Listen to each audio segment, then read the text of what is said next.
नवग्रह भी प्रतिकूल हो जाएं तो चिंता मत करो। नवग्रह से ऊपर भी एक ग्रह है, भगवान का अनुग्रह। नारद जी ने भगवान का स्मरण किया। सुमिरत हरि श्राप गति बाधी, सहज विमल मन लागी समाधि। नारद जी को समाधि लग गई। अब आप विचार करना, नारद जी को समाधि लगी भगवान की कृपा के कारण। देवराज इंद्र को डर हुआ कि देवर्षि नारद इसलिए तो तपस्या नहीं कर रहे हैं कि हमारा पद पाना चाहते हो, तो कामदेव को भेजा कि बाबा की समाधि भंग करो। कितनी अद्भुत बात है, जिस जिसको समाधि लगती है श्री राम के कारण, और जिसकी समाधि भंग होती है काम के कारण। काम का काम है समाधि भंग करना, और राम जी का स्मरण समाधि प्रदान करने वाला है। काम ने बड़ी चेष्टा की, बड़ी चेष्टा की, पर नारद जी की समाधि भंग नहीं हुई। क्यों नहीं हुई? जब जानकी नाथ सहाय करे, तब कौन बिगाड़ करे नर तेरा। सीम की चाँप सकई को तासु, बड़ रखवार रमापति जासु। खुली छतों के चिराग, खुली छतों के चिराग कब के बुझ गए होते, कोई तो है जो हवाओं के हाथ थामे हैं। कुछ नहीं बिगड़ा नारद जी का। तो कामदेव ने नारद जी के चरण पकड़ लिए। महाराज आप जैसा महात्मा नहीं, आप जैसा योगी नहीं, आप जैसा तपस्वी नहीं। बस कठिनाई सबसे बड़ी यही हुई कि नारद जी बचे थे भगवान की कृपा के गुण के कारण, और उन्होंने गुण सुन लिए अपने। प्रशंसा अपनी सुनते हैं, भगवान की महिमा से बचते हैं और तारीफ अपनी सुनते हैं। अभिमान आ गया। कामदेव ने कहा कि आप पर काम का कोई प्रभाव नहीं पड़ा। नारद जी बोले मुझे तुम पर क्रोध भी नहीं आया। भय न नारद मन कछु रोसा, क्रोध भी नहीं आया मुझे। तो मैंने काम को भी जीता और क्रोध को भी जीता। और कामदेव जाकर अपने राजा इंद्र से कह देना कि मुझे उनके पद का कोई लोभ नहीं है, मुझ में न काम है, न क्रोध है, न लोभ है।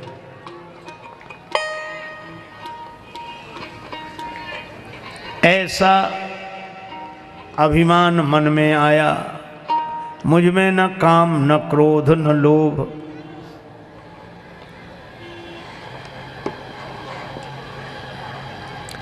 भगवान को भूल गए। अपनी प्रशंसा सुनकर अभिमान से भर जाने वाला भगवान को भूल ही जाता है। यद्यपि कामदेव ने जब देवराज इंद्र की सभा में जाकर यह समाचार दिया तो सुनी सबके मन अचरज आवा, मुनि ही प्रशंस। प्रशंसा तो नारद जी की पर हरि ही सिरुनावा, प्रणाम भगवान को किया कि महिमा उनकी है। लेकिन नारद जी को लगा कि मैंने काम को जीत लिया, तो मुझसे पहले भी क्या किसी ने काम को जीता? हाँ, याद आया। किसने? शंकर जी ने। हाँ, शंकर जी ने काम को तो जीत लिया पर क्रोध को नहीं जीत पाए, तभी तो क्रोध करके काम को भस्म कर दिया। पर वाह रे नारद, काम को भी जीता, क्रोध को भी जीता, लोभ को भी जीता। अब हमारे जैसा कौन? तो चलो शंकर जी के पास चलते हैं, उन्हें बता तो दें कि हम आपसे आगे बढ़ गए। अभिमानी की यही प्रकृति होती है। जब मन में आता है अभिमान तो हम दूसरे का करते हैं अपमान। शंकर जी के पास नारद जी गए तो शंकर जी ने सोचा कि देवर्षि आए हैं, संत आए हैं, तो भगवान की कथा सुनने को मिलेगी। पर शिव जी ने कहा कि पधारो पधारो देवर्षि, आपके द्वारा श्री राम कथा सुनने को मिलेगी। नारद जी बोले आजकल हम नई कथा करने लगे। शंकर जी ने कहा कथा तो परम पुरातन नित्य नूतन, नई कैसे? और नई कथा क्या सुनाई? राम कथा सुनने के लिए शंकर जी बैठे थे और नारद जी ने शंकर जी को सुनाई काम कथा। अब श्री तुलसीदास जी का व्यंग देखे। शंकर जी नारद जी से सुनना चाहते हैं रामचरित, और नारद जी ने सुनाए मारचरित, श्री राम कथा नहीं काम कथा। अब नारद जी ने पूरे मनोयोग से अपने काम विजय की गाथा भगवान शंकर को सुनाई। अब शिव जी तो चुपचाप अवाक, क्या कहें। जब नारद जी राम कथा के स्थान पर काम कथा कहने लगे, भगवान का स्थान कथा में अभिमान ने ले लिया, तो क्या कहें। जब शंकर जी ने कोई अभिव्यक्ति नहीं दी तो नारद जी पूछने लगे महाराज कथा कैसी लगी। तो शंकर जी ने कहा कि हमने कथा सुनाने के लिए एक बार हाथ जोड़े थे, अब बार बार हाथ जोड़ रहा हूं, बार बार बिनमो मुनि तो ही, कि जैसे यह कथा हमें सुनाई वैसे और कहीं मत सुनाना।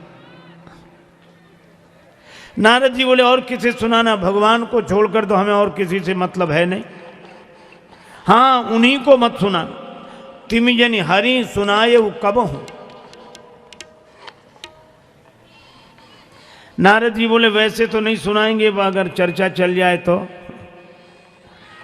शंकर जी बोले चले वो प्रसंग दुरायहु तब हूं, प्रसंग चले तो भी छिपा लेना। शंकर जी ने हितोपदेश दिया। भगवान शंकराचार्य कहते हैं कोवा गुरुर्यो ही हितोपदेष्टा। शंकर जी ने समझाया पर नारद जी को बात अच्छी नहीं लगी। जब आते अच्छे दिन तो अच्छी बात सुहाती, नहीं तो समझाने पर भी नहीं समझ में आती।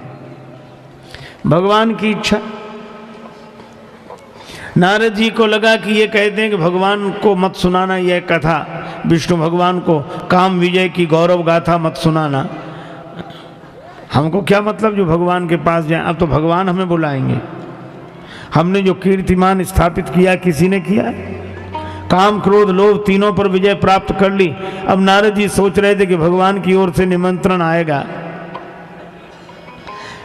कि नारद जी आपका अभिनंदन समारोह होना है।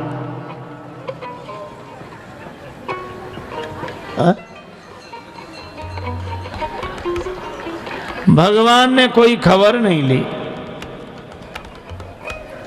नारद जी सोच रहे थे कि भगवान बुलाएंगे, सम्मान होगा हमारा।